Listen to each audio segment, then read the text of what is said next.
Welcome to Positive Nerd Podcast, the podcast that aims to unite fandoms over subjects that divide them. And I'm here, as always, every week with my good friend and my lovely co-host, Liz! Hello! Yay, Liz! How are you doing, Liz? Everything good? Everything's great.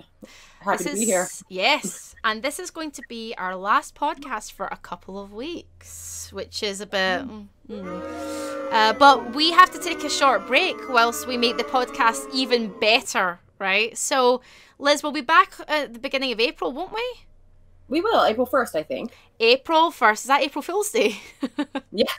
Whoops! Whoops, we didn't plan it like that, you guys. So yes, we're going to be back after this podcast on April Fool's Day, which is April 1st.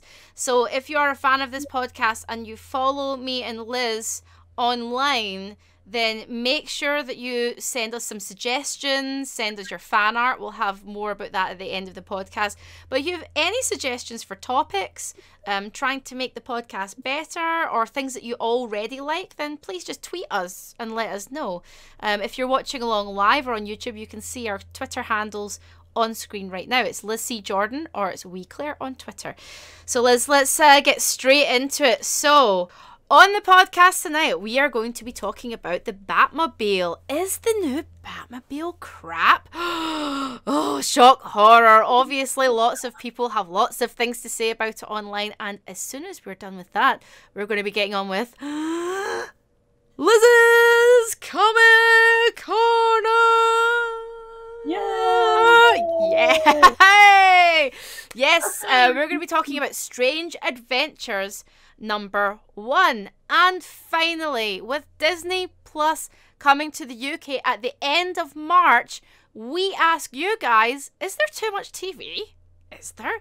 So we'll be talking about that as well at the end of the podcast and showing some tweets and giving our take on that as well.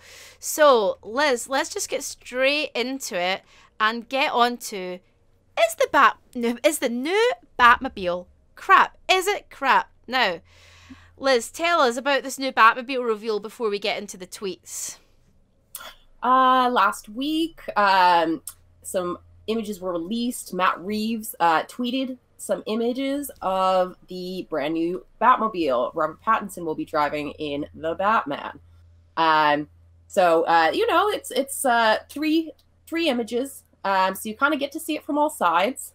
And there has been some division of opinion on the Batmobile. Of course there has. Of course there has. And it's been very exciting because some of the images released were from my hometown in Glasgow where they're filming. Oh. I know exactly where that is. I used to walk through there to get to a friend's house. But anyway, let's have a look at these tweets. This is a first tweet from someone called Alex. Now, Liz found these. They didn't tweet us in, just so that we make that clear. This isn't the new Batmobile. This is just a car, he says in quotations. And then he says, meanwhile, the Batmobile from the comics. And there's lots of different Batmobiles that look like cars. So, Liz, explain this one. So the Batmobile in the comics has always changed as well, right?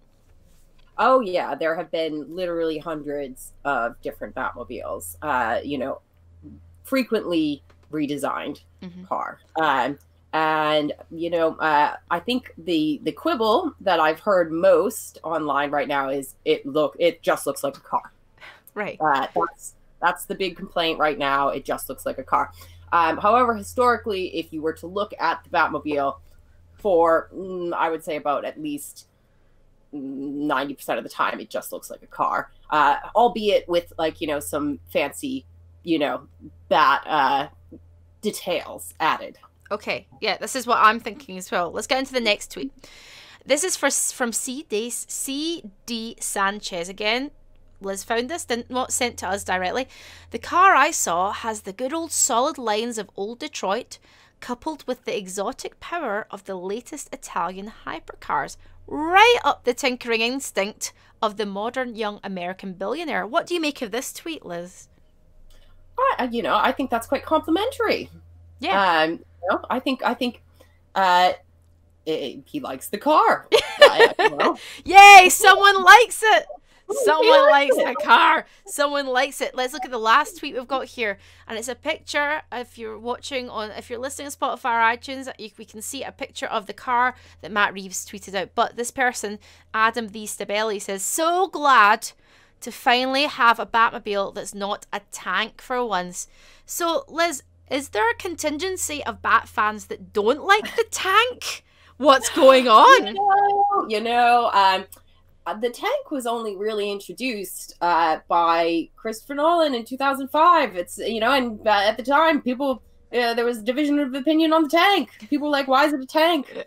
That's not the Batmobile. The Batmobile's a car. So, can't please everyone. No, you can't. I mean, what is your take on this new Batmobile? Now, I saw the images and I thought, you know what? It looks pretty slick to me. Like, I mean, I've got to assume that this is a younger Batman that's not cut his teeth yet. What are we thinking about this, Liz?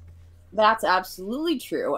This is early days Batman. This is year 2 Batman. So it would make sense to me that he's still working out all of his gadgetry, and for him to just have like a really slick, fast sports car that's kind of a bit bespoke, and has a nice there's kind of a bat curvature about it and everything. Yeah. I think that makes perfect sense. Yeah. Rather than, jump forward to the tank. I thought the tank was a really cool choice when they did it in the Nolan films, because it made a lot of sense. That if he, particularly for that movie, they were going with this sort of heightened realism. Yes, it would make sense for him to be driving around in a tank if he's going to battle. But it makes just as much sense for Pattinson's early days Batman to have just a fast, sleek car that he can zip around in and sort of get away fast and that sort of thing. I think with the Batmobile, I've never really considered the Batmobile a thing, but it's always, for me, the Batmobile always is representative of the direction that the TV show. I've got an image right now of the 60s Batmobile up, or the film, or the director, or the direction they've taken, and the story, and it reflects the Batman. It reflects the type of Batman that's riding the car. So in the 60s, the 60s Batmobile is very 60s. It's very Bat-like. It's got the bat flourishes, but it's a 60s car. And then we go on to, I really love the Keaton Batmobile. I mean, that I used to have a toy of that, and I absolutely loved it. It was rather long, very cumbersome. It is, but it's such a cool design. It just looks awesome. Yeah, it looks amazing. It's very cumbersome and probably not very practical, but again, it's very of the style of that film, and you accept that it lives in that world, and I'm okay with that. And then we have the Nolan one. Which was your favorite, though, between the Nolan one and the Affleck one? I really like the Nolan one because I liked the idea of it introducing the tank. At first I was like, okay, that looks weird. It doesn't look like a Batmobile per se. But once I got used to the idea, I really loved it. And I think the Batfleckmobile is cool too, except for the machine guns mounted on the front. I still have a huge problem with that, but never mind. The actual look of it, I think it's cool. Did we ever because I remember going, whoa, when I first watched it, it feels like Batman's angry. He's more angry than usual. He's a bit stabby in this one. Was it ever explained why he was so violent? What was the explanation? This is like a Zack Snyder thing. That's just his vision of the character, which different strokes. I don't think Batman would have machine guns on his car. I just that's just me. Yeah, I'm kind of the same. I do think, I think the Batfleck Batmobile kind of looks quite cool. I think visually it looks cool because it suits, again, it's about the environment. It suits the environment. It's dark, it's violent looking, and it was it was a violent film. Well, not violent, but violent for, for Batman. Quite violent for a superhero film, I thought. So I kind of feel like that suited that vibe. Just as when we see an image of the Nolan Batmobile, yes, it looks a bit more tank-like, but it suits the Nolan vibe. It's a little bit slicker. But I mean, do you think, like, why are people getting so annoyed and picking apart the Batmobile? What is the whole thing? What is the reason? Oh, people just I mean, you know, it's like the Batsuit. It's very similar. People just like to nitpick it, and like, you know, people have their favorite versions of things, you know, and if it doesn't line up with your favorite version, then, you know, maybe you're not going to like it, or it will take you a while to warm up to it, especially when it's just an image that's been released on Twitter. You're not seeing it in action yet, you know, so you don't really know what it's going to be like until you see it in the film. Like I said, you know, when I saw the Tumblr for the first time, I was like, I don't know about that. And then when I saw it in the film, I was like, oh, okay, yeah, awesome, amazing. Like, you know, it can ride over roofs and, you know, do all sorts of crazy things. And, you know, it's a very practical vehicle for him to actually be using if he's Batman. So, you know, I think the proof will be in, you know, people actually seeing the film and seeing whether they like it then. Yeah, I mean, the thing is, like, with this new Batmobile, it could have all the bells and whistles. We just don't know that yet. Yeah, exactly. But I think it is quite... bells and whistles wasn't even really a thing until, like, the late 60s. Like, you know, the Batmobile, we first see it in, you know, in Detective 27, like, in the first issue of Batman, and it's just, like, a red sports car. It's a red sports car. And, you know, gradually, like, you know, I think a few years later in Batman issue 5, they give it more of a, like, a bat look to it. You know, it's got like this sort of bat head on the hood, and but it's gradually over time that they introduce the idea of it having gadgets and everything. Like, I don't think that really happened until the late 60s, possibly even with the Adam West TV series introducing those things, because that was very gadget heavy. Yes. That's what gave it, like, the ejector seats and the, you know, parachutes and the crazy things that, you know, it sort of, you know, got evolved into the comics. I would like to see a Batmobile that's just a little Skoda, and it's a two-seater smart car. I'd love to see Batman in a smart car. I've got a smart car. I would love to see our Batman in a smart car. It's too small for his ears, with just a single ejector seat, because I'm sorry, Batman doesn't need all those gadgets. He just needs to eject out and start doing his thing. What do you think, Liz? I mean, where's he going to fit his crime lab, though? He does have, like, you know, a mini crime lab in them. It's going to have to be really mini. Smart cars have got freakishly big boot space. I got a giant TV in a smart car. Given my husband had to crouch in the boot and we had to, like, put it across thing, like, not good. But still, we got it. We've been to IKEA and everything with this smart car. I'm telling you, Batman's missing a trick. Very economical. It's an automatic, very easy. Yeah. Could zip in and out of traffic really easily, I would think, you know. Very good for parking as well. Gotham's See, I imagine Gotham's a terrible place for parking, so you can slip in with a smart car.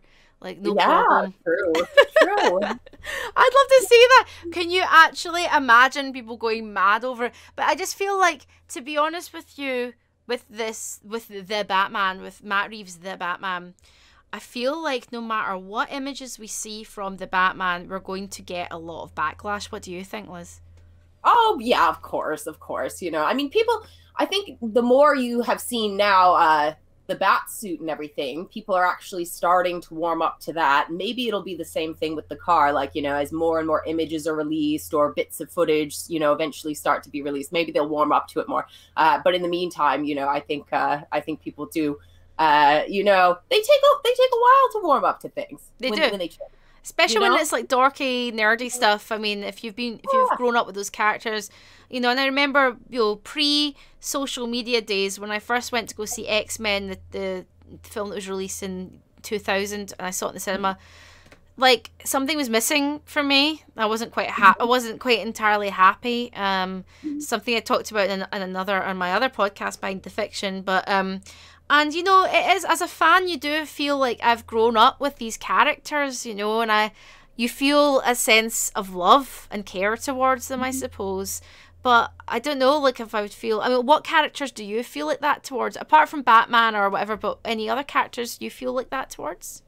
Very much so. Like, you know, kind of all my comics faves, like, you know, and, you know, you feel a little bit protective of them in a way. It's like, you know, the idea of them that you have in your head from your favorite things, might be different than, than the way that I feel about them. Like, your favorite run of X-Men might represent them a different way than my favorite run of X-Men, So when you go into the film, there's always going to be people who have, who have their own little impressions stamped in their mind of what the characters should be like, and what the world should be like, and what they should be wearing, and what they should be driving, Exactly. Right. So you're not going to please everybody. No, you're not. But to end this bit in a positive, what is your take on the Batmobile then? Do you think it matters, and are you still excited?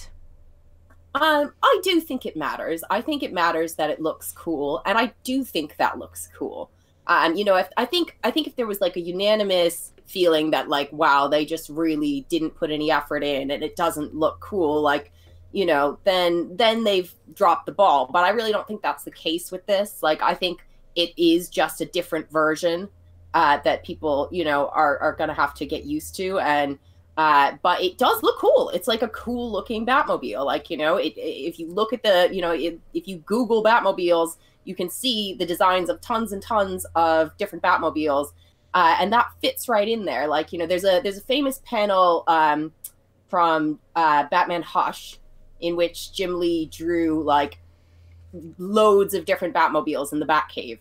And, it kind of really strikes you that like, oh, wow, there are so many different designs for this car. Yeah. And they're not all the same, and they shouldn't all be the same. No, I don't think they should either. Like, honestly, like, let's just let the creators create. If the film sucks, then it sucks. If it's good, then it's good. But at this early stage, when literally they're just filming and they're just releasing the odd picture, and I sometimes think in this day and age of social media, that's when I yearn for the olden days, because I don't think we should see all the behind the scenes stuff. I think it's better to see the finished product. When they release very rough trailers and the trailers are very different from the film, I kind of feel like I just want to see the finished product. And I'm sure that this Batmobile and the vision will be the vision of the director, and it will fit with the environment. And I'm excited. I'm looking forward to it. So, like, I for one welcome the new Batmobile. I welcome Robert Pattinson. I welcome all of the changes they're going to make, and I'm looking forward to it. So, haters gonna hate, Liz. Haters gonna hate. But let's get on to Comic Corner. Yes, it is now time for Liz's Comic Corner.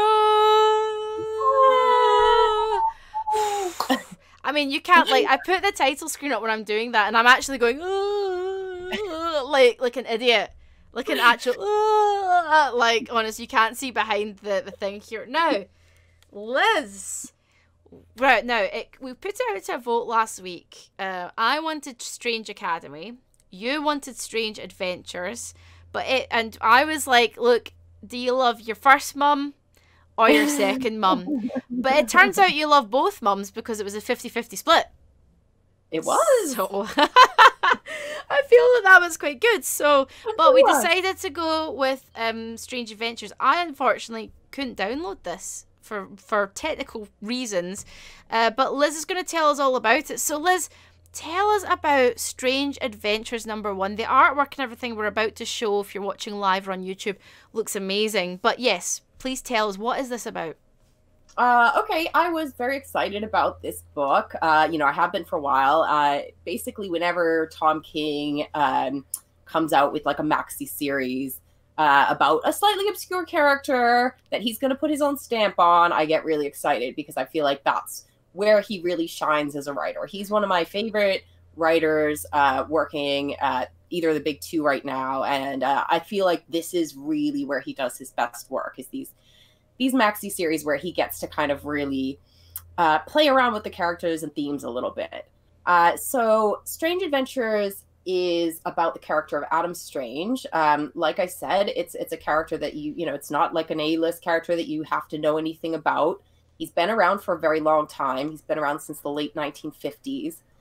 And he was one of those, this spate of sort of sci-fi, spacefaring heroes, sort of in the Buck Rogers, Flash Gordon kind of vein, where he'd go off and explore other planets and he travels by using a device called a zeta beam. That's kind of this unpredictable, like teleportation beam that can take him back and forth between Earth and the planet Ran, which ends up being sort of his adopted home, and the planet where he's basically, in the way that Thor is protective of Earth and considers the people of Earth his, second family, second home. That's how Adam Strange feels about the planet Ran. He ends up marrying a woman called Alana from the planet Ran, and he also ends up becoming sort of celebrated as a war hero of this planet. So this book is very much sort of split into the past, his time as a war hero in Ran, and you get, two different artists. So Mitch Gerads is an artist who is a frequent collaborator of Tom King's. He did Mr. Miracle and Sheriff of Babylon with Tom King. He did some of the Batman run. And they always work together. And then there's another artist called Doc Shaner who does the flashback sequences of Adam Strange fighting in Ran, which are very pulp sci-fi kind of, poppy. So it's a very, noticeable split between the past and present storylines with the two different artists. And Mitch Gerads does the stuff that's set on Earth, which is meant to be in the present. And you see that, he's got these two different lives. And the life on Earth is very much what we see of it, kind of just a bit humdrum. And the framing device they use is that he is at a book signing and people are lining up to meet him. And, a lot of these people are coming up and, the book is obviously about his history as like, sort of the war hero of this other planet and how he's saved Earth numerous times, but he's also saved the other planet numerous times. And so there are a lot of people coming up to him saying, oh, thank you for your service. Mm-hmm. It's so wonderful to meet you. I love your book. And very sort of ingratiating. And then there's also people who flat out accuse him of being, a villain. So how is this that we had the chat earlier, and Tom King has a sort of why is this important, or why is this subject kind of connected to Tom King in this way? Okay, so it's very connected to Tom King. Mm-hmm. Tom King often writes characters that are sort of cathartic for him to write, because Tom King's background is that he is a former CIA agent. That before he became a comics writer, he worked for the CIA, and he was on the front lines in Afghanistan and Iraq. And a lot of the way people, feel about this character, in this book, will come to see. You can tell that there's a parallel between him and Tom King in the way he's perceived. When he's at a comic book signing and signing books for people, he gets a similar response. There are people who are very critical of Tom King mm-hmm. and his service in Afghanistan and Iraq. Right. And we can see that with some of the images as well. It sounds like quite an interesting one. I wish I could have read it and downloaded it. But what is it about Tom King's writing that you love so much? Because I've read a few sort of Tom King's Bat stories, but what is it that you love about Tom King? To be honest, I would very highly recommend maybe not so much the Batman stuff. The Batman stuff is like I'm obsessed with Batman and I'm obsessed with Tom King, but I wasn't super duper crazy about his Batman run. I really feel like you might like something like The Vision or something like Mr. Miracle, okay. Which is essentially, this is kind of seen as like the successor of those two books in a way. But I feel like Tom King, he writes really interesting, really thematically interesting stories. But he does, you can tell that very much they're coming from Tom King and Tom King's experience. A lot of time, he's written about PTSD numerous times, and that is obviously a direct result of having been in the military. And if you, just as a sidestep, so he's got this device that allows him to go between planets, right? Yeah. But it's an unpredictable device. Like, basically, it's this Zeta beam, and he knows where it will be to take him back to the planet Ran, but he doesn't know when it will actually happen. So a lot of times he's standing there waiting around for it to happen. Oh, right, but then he's got a wife. But he's got a wife. He's got a wife, yes. He's got a wife who is on the planet Ren and a young daughter. But basically, you know, yeah, so he can't necessarily predict when the next time he'll be able to go That would back be such a pain in the arse. It's like, your dinner's ready. Your dinner is ready. And you're just standing around on Earth waiting for a goddamn beam to arrive. Oh my god. If you could do that, though, and you could go to another planet, would you do it? Oh, I mean, maybe. I don't. Yeah. I mean, but it would be really annoying if I couldn't figure out how to get back easily. I'd have to find a way to like fix the Zeta beam. You know, it would like, depend on the planet. I mean, running properly. Yeah. If it was like a planet of like guys with metal arms, just like. I mean, if I got stuck there, so be it. Oh well, sorry mom, sorry dad, sorry lovely family and friends. Yeah, I think the Zeta beam will be back, but I'm not sure. I'm not going to just wait around for it, so I might just have to stay. My god, Liz, I'm seeing. I've got another comic in my brain. Imagine, right? Liz arrives, right? Liz stumbles one day and falls and into a Zeta beam or whatever it is. Suddenly arrives at this planet.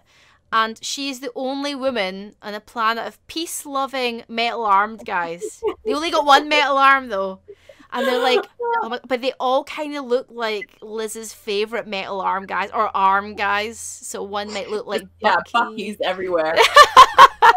Loads of variations of Bucky with long hair, short hair, stubble. So it's like, you know, you're my Monday Bucky, you're my Tuesday Bucky, you're my Wednesday Bucky.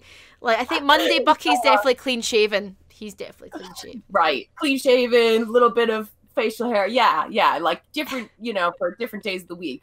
I think Friday Bucky's definitely full emo Bucky. Yeah, I mean, yeah, and I don't know how the Zeta beam would get broken, you know. Oh no, I accidentally flushed it down the toilet, this gadget. Oh no, I'll just have to stay on this planet. I don't know. Like, I don't think, although our planet's on fire right now, you know, quite literally, and, you know, there's all sorts of things happening, I think I just stick with what I know. I think ultimately, just stick with what I know. Like, I'm quite happy here in my self-isolation, like, kind of living with my cat and my husband. But what kind of, is this purely sci-fi, Liz, going back to the comic, or will people that aren't in... No, it's like, there's part of it that is very sci-fi and very much that space adventure stuff, like the flashbacks into the past, but the stuff on Earth is very grounded. It's like, you know, it's like him bored in a hotel room kind of waiting to be like, you know, oh, they want you to come onto this talk show, like, you know, can you, you know, get your jacket on or whatever.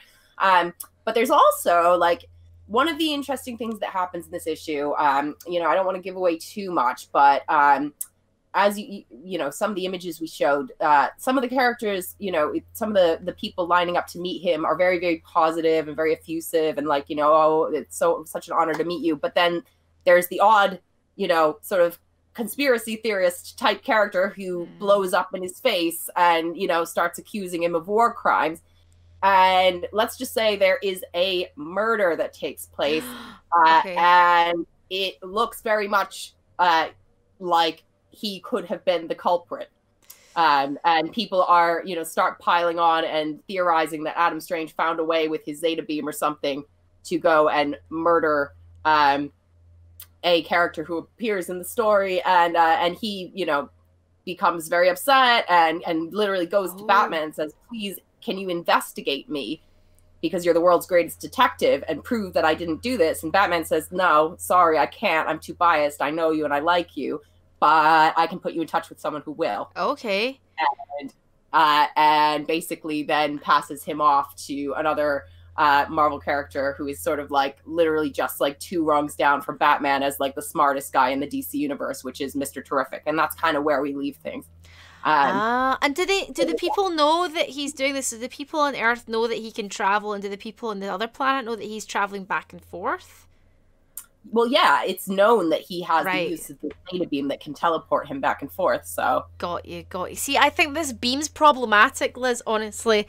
I think that's the problematic beam. I mean, what if you just need to go to the toilet really bad when the beam's about do its thing, and you're like, but you know what? I'm gonna like literally like shit my pants here, and this beam's about to arrive. Or what if you're on the bog as it happens? Oh, there's all sorts of problems. Things could go really wrong. It could be very embarrassing for you. It could go really, really wrong. So that sounds really good. Like, I like the sound of Strange Adventures, actually. Like, it sounds like something that I wouldn't usually read. I'm going to keep trying to download it, but it is available on all the apps. Yeah, it's good. It's a good first issue. You know, I kind of keep waiting for one of these to like not be as good as the one that came before it, and that just hasn't happened yet. Okay. Well, do make sure you guys get it. It's out now. Strange Adventures #1 on it's DC Comic, so make sure you get it now. Liz, because we have a 2-week break, I guess we don't really have anything lined up in the next couple of weeks. No, we do not actually. So, what I would say is that maybe what we will have to do is then go on the Discord and the Twitter sort of the week preceding our return on April 1st and pick out some books. Yes. So the week before, maybe, because we'll know what's happening the week ahead. Yeah. So the week before, make sure that you join the Discord. If you don't know what that is and you're listening afterwards, then simply go, check this Twitch profile, which is We Claire here. If you're watching along live, then it'll be going out in the chat. And if you're watching along on YouTube, there's a link in the description. Okay, so make sure you've joined the Discord. It's a nice little community of like nerds and nice people. And we'll put it out there. And also, if you follow Nerd Jabber on Twitter, we can make sure we'll put a poll out as well. So make sure that you follow Nerd Jabber on Twitter. So we'll have to do it. I don't know what's coming out around about April 1st. So yeah, I don't know. We'll find out. We'll find out. Yeah, I'll pick out some exciting goodies for us, and we can do a poll, and everyone can weigh in. In the meantime, just read lots of comics. Yeah. In the meantime, keep reading comics. Like, Liz is basically in the Discord. Well, we gotta make sure we keep tagging her and stuff so she sees it. So she's in the Discord. So make sure you ask Liz any questions you want. Suggest any comics to Liz that you think that she might not have read. But Liz has read a lot, so see if you can actually catch. I would get recommendations. Like, you know, I really would. Like, you know, if any of you guys are reading stuff currently that you're really liking. You know, I would love to hear about it. And you know, I'm not reading everything. I wish I was, but so you know, I'm very, very open to chats and recommendations about new things, old things, everything. Yes, please make sure you get in touch with Liz or just tweet her at Liz C. Jordan. Now, let's go on to the last part of the podcast.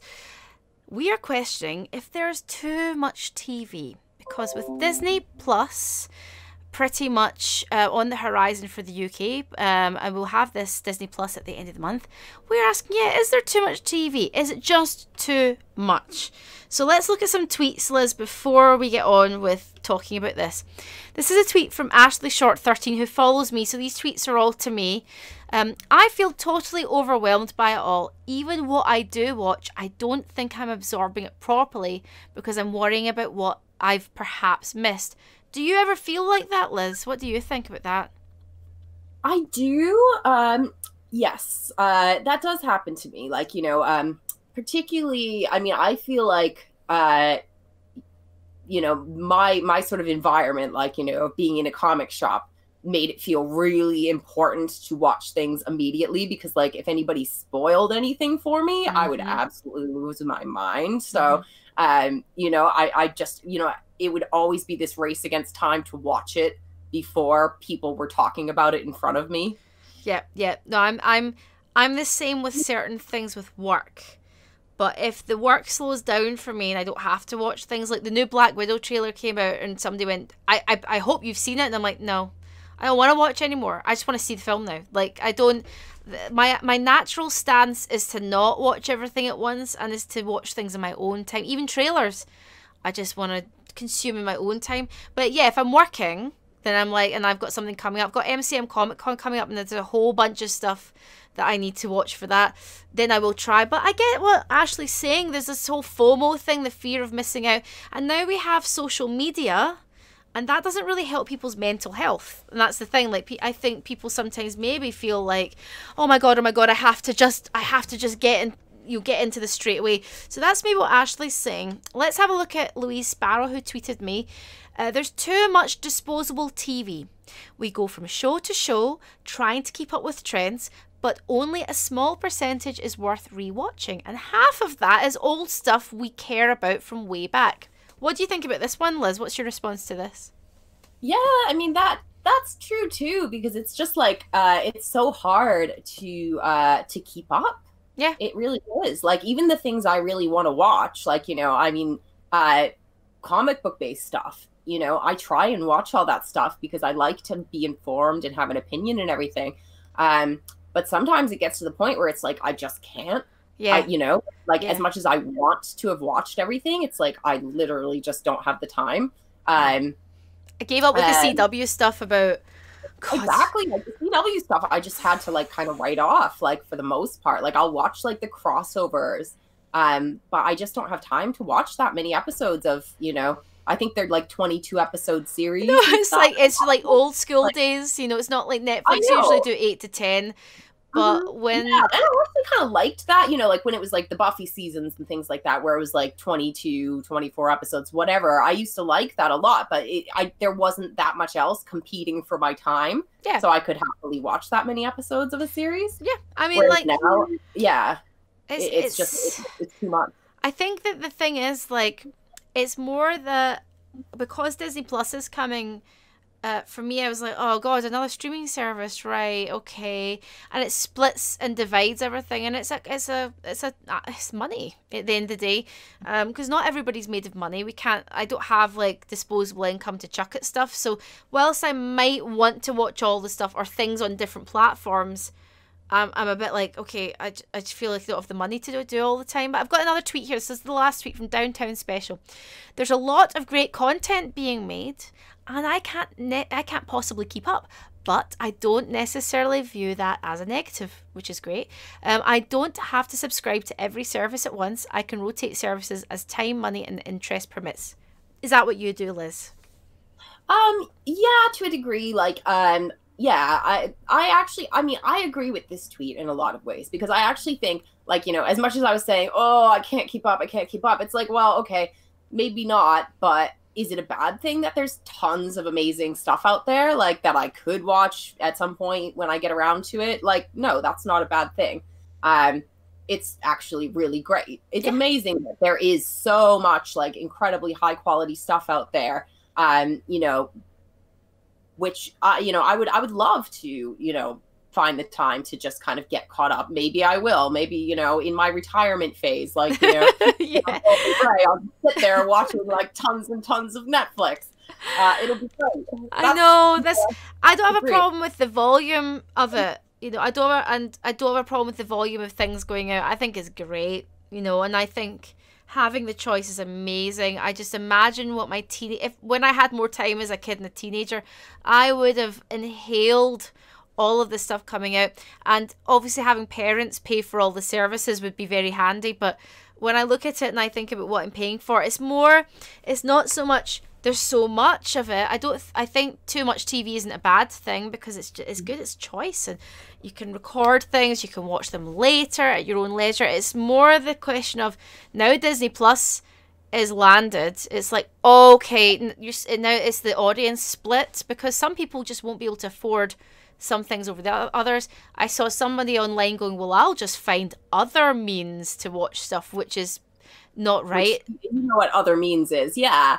But it's like, in a way, it's like you almost can't blame people for doing that when it's like, okay, well, we're just going to charge you for everything. Everything is going to be a separate streaming service. You're going to have to pay, like, you know, £6 or £7, you know, pounds a month for, you know, 15 different streaming services. It's like, it's overwhelming. You know, so I do think that in a way it's like, too much can be a bad thing, because then you're starting to frustrate and alienate people, and they will start, you know, illegally downloading things if they just feel too frustrated by the whole experience. Yeah, so I feel like there should be some sort of, you know, there should be some sort of balance.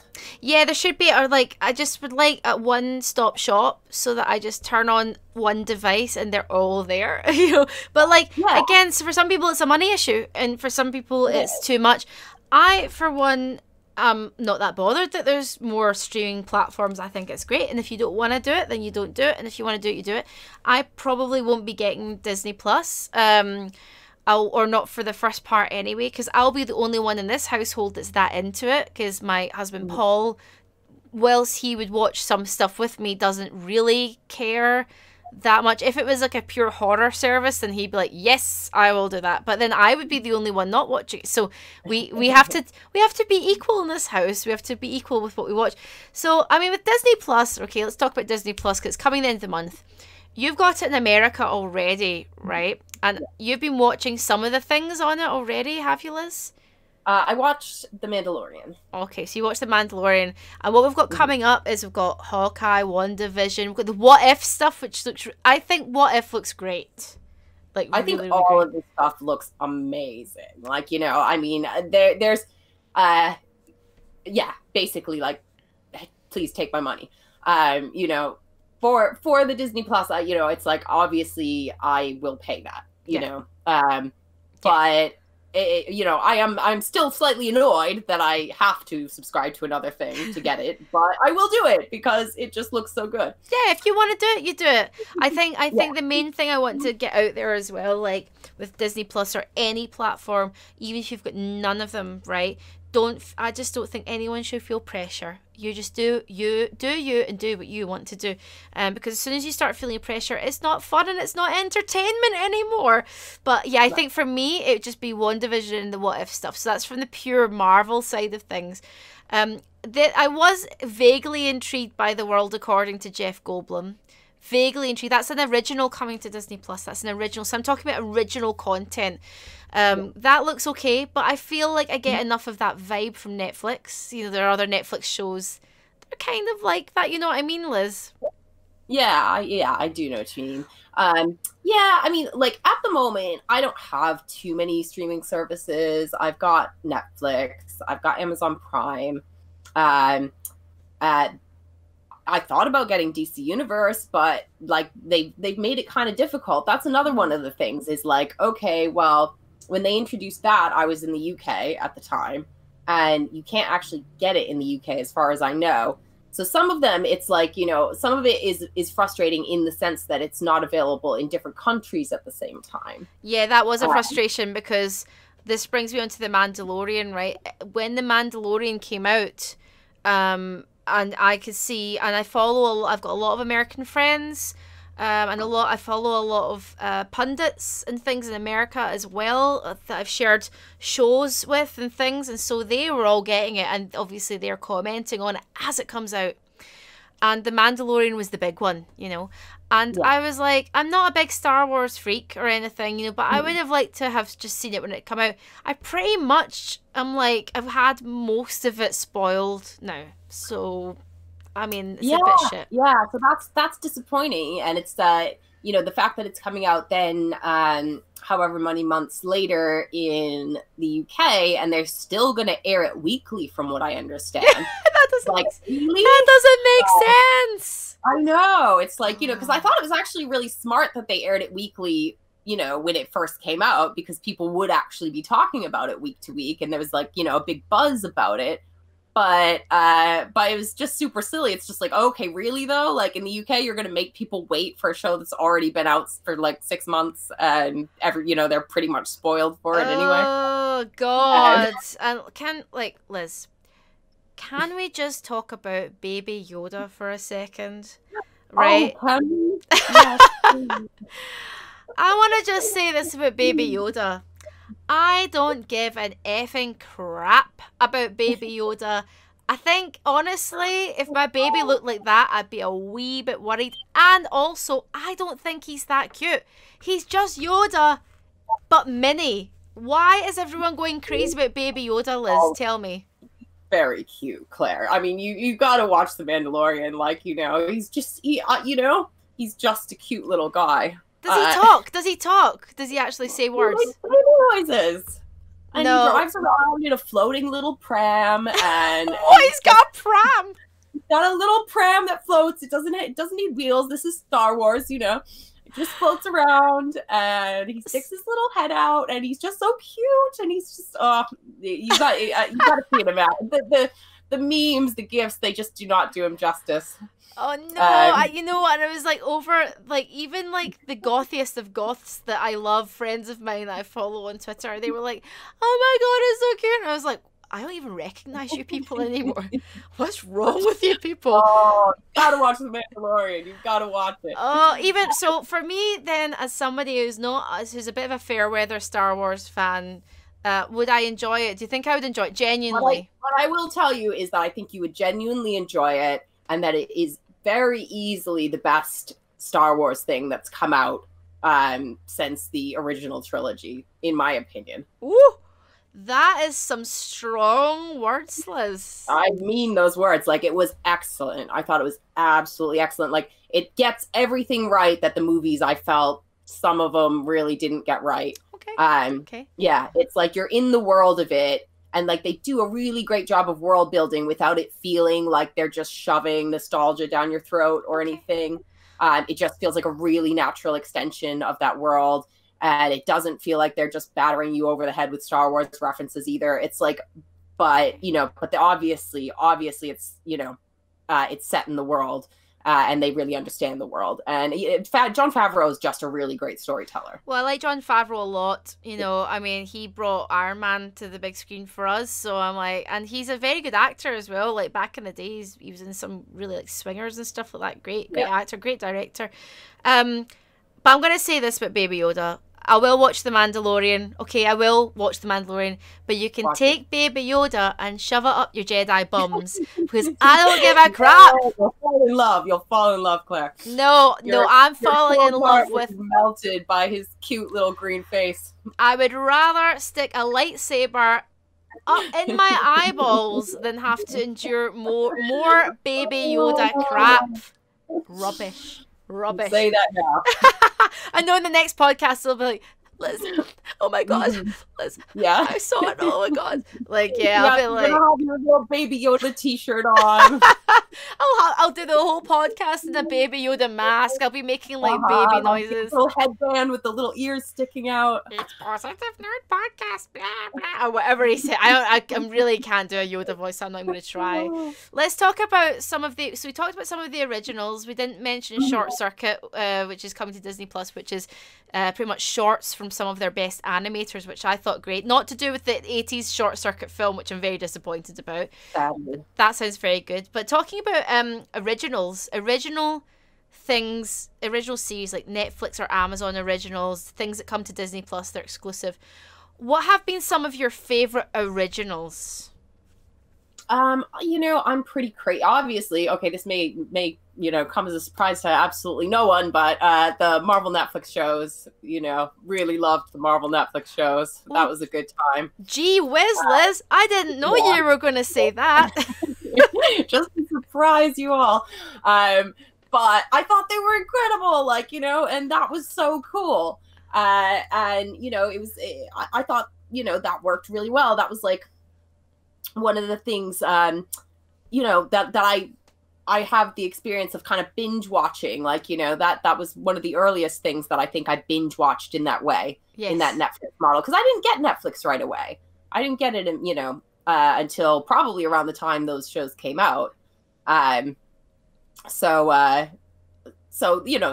memorable just for that, the binging experience. But I also thought they were incredible shows. I mean, that first season of Daredevil is whoa, amazing. It's absolutely blew my mind. I really didn't think they'd be able to go dark like that in the way that they did. Great. I went back and I read Man Without Fear and stuff like that, and I went back and I read all those comics. I was like, oh my god. And even Paul, my husband, who's not 100%, he watches. It's Marvel films are like my sort of whatever, they're my thing. So I take Paul to go see him, and he watches every single one. But with this, he was like, okay, let's give it a try, and he frigging loved it. And Jessica Jones, that first season of Jessica Jones, the first season of Jessica Jones was amazing. The Punisher, amazing. I thought that I loved what they did with those, because they're just much more mature than what they could do with the films really at this point. So it was like a nice way to like have that darker corner of the Marvel universe exist, you know, in its own little pocket universe. Yes. I just didn't really like where they took with the Defender series. I watched it no, I mean, you know, that was not great. And I thought Luke Cage wasn't so great. Did you like Luke Cage? Not Luke Cage. Iron Fist was the one that was like had the most problems. I liked certain things about Iron Fist. Like I think the second season was better than the first, but overall, like, you know, it wasn't the best. But I would still love to see all those characters come back. Like, I don't know if Disney Plus would be able to accommodate that, you know, because it's, you know, it's Disney, and I don't know if that stuff might be too dark for, you know, Disney. It's like, it's a shame because I really felt for the first time we were seeing, because Marvel has dark stories and dark characters. It was very like that Marvel Max vibe, you know? Exactly. So I kind of feel like we should see a little bit more. I mean, I agree with Liz on the Netflix originals. I pick and choose the Marvel stuff from Netflix, but I loved Jessica Jones. I really loved Daredevil. I thought the first 2 seasons of that were amazing. Season 1 of Jessica Jones, season 1 of Daredevil. For me, some of my favorite Netflix originals, I'll just give you some recent ones. I bang on about this film all the time. This is what I love about Netflix. They do, there's a lot of rubbish on Netflix, but there's a horror film called Wounds on there, and it's a Netflix original, or a Hulu original as well, and the Netflix distribute it as well. And that is so brilliant. So that's like an original. It's not like wasn't in the cinema or anything like that. And another one that's on Netflix that I watch, it's a comedy called I Think You Should Leave with Tim Robinson. 10 minutes, like watch it over dinner. Like, if you like really, really surreal, odd shit, then you will like Tim Robinson. 10 minutes an episode. But that's why this is what I love about all streaming platforms, regardless of whether it is Netflix or Amazon or Disney Plus or DC. They get to play a little bit more, and we have all this amazing creative choice now. So I don't think there's too much TV. I just want convenience in one spot and a cheapness where I can access it all. What do you think, Liz? Yeah, like pretty much, yeah. I think I'm completely in agreement with you. I feel like, you know, whether or not I can watch every single thing that I might want to watch, like, you know, remains to be seen. Do I, you know, it's whether I have time. But do I want it to exist? Yes, absolutely. Do I want to be able to afford it and easily navigate it? Yes, both of those things. Yeah, but at the end of the day, you know, if you're feeling pressure to keep up with things, bugger it. I felt a little bit of that with some of the CW shows and some things in the past, but it is what it is. Like, if you can't watch something, you can't watch something. You're not a robot. People are not robots. We can't possibly read all the comics or all the books. We can't possibly consume all the media. Yeah. No matter how much I may try. Can't do it. There's certain classics, there's certain books and classics that, like, I went and read I Am Legend because I've always wanted to read that a few years back, and, you know, but there's so much more, you know. So I would say just consume what you can at your own pace. But yeah, that brings us to the end of the podcast. Oh my God, that's the end of the podcast. Oh. But we are going to be back on April 1st. Liz, tell us where we can find you online. You can find me at Liz C. Jordan on Twitter and Instagram. And I'm WeClaire on Twitter, and WeClaire here on Instagram, and I'm WeClaire here on Twitch. If you're watching along live on Twitch, obviously you will know that. And you can also subscribe on iTunes, Spotify, and YouTube, my YouTube channel, WeClaire here. We always do, when you watch along live, we always do a sort of question, chill out, hangout session afterwards where we talk to people directly. And we also look at the fan art. Liz, let's just talk about that fan art just for 1 second. How good is that fan art? Oh, I'm so excited. Yeah, I mean, it's every week, like, you know, it just continues to bring me so much joy. It is, like, there's only 3 or 4 people that always submit the fan art. They are keeping the fan art vibe alive. But yes, they are doing it with gusto, man, with gusto. The whole fan art thing, we choose a theme each week. We have 2 weeks now, so the theme is Easter fan art. Anything Easter. Are you happy with that, Liz? Yeah, we should do, and April Fools too could kind of like go in there too, because we are coming back on April Fool's Day. Oh yeah, April Fools / Easter, whatever takes your fancy. It's like it's Eastery April Fools themes. So if you want to submit fan art and you're listening and you're thinking, oh, I'd like to do that, well, do join the Discord. You can see the link underneath the YouTube description below, or underneath the description of my Twitch channel, WeClaire here, or live in the chat as well. Or you can follow Liz, or you can follow me on Twitter. And you can just tweet us, and we'll just save them up, and we show them at the end, live on Twitch after this podcast ends. So make sure you go follow Liz C. Jordan on all of the socials. Make sure you follow me as well, WeClaire here on Instagram, WeClaire on Twitter. Liz, we will see you in 2 weeks' time. It's been lovely. Yeah. Let's have a break. Enjoy all the Easter eggs. Guys, we will see you again soon. Keep it positive. Keep it nerdy. I've been Claire. That's been Liz. And we will see you again soon. Take care. Bye-bye. Bye.